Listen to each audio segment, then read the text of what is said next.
Get ready with me. এটা ছিল তোমাদের দাদা ভাইয়ের অফিসের কলিগদের নিয়ে একটা পার্টি, আর ছোট্ট পার্টি ছিল। এখানে কোনো রকম বাচ্চাদের অ্যালাউ করা হবে না, শুধুমাত্র হাজব্যান্ড ওয়াইফ। তো তোমাদের দাদা ভাই বললো যেতেই হবে, আর আমি রেডি হয়ে যাচ্ছি। আর তোমরা জানো একদমই আমি সাজতে ভালোবাসি না, কিন্তু হালকা তো সাজতে হবে, পার্টি বলে কথা।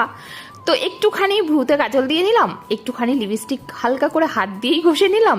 তারপরে তো এই তো সিঁথিতে একটু সিঁদুর, আর হচ্ছে ছোট্ট একটা টিপ। এই তো আমার সাজ। হ্যাঁ, তার মধ্যে কিন্তু একটা ভারী কানের পরে নিয়েছি।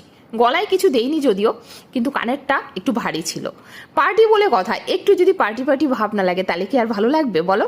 যার জন্য একটু কানেরটা পরেছি। আমি আবারও বলছি, আমি কিন্তু একদমই সাজতে জানি না, তাও তোমরা অবশ্যই বলো আমাকে এখন কেমন লাগছে।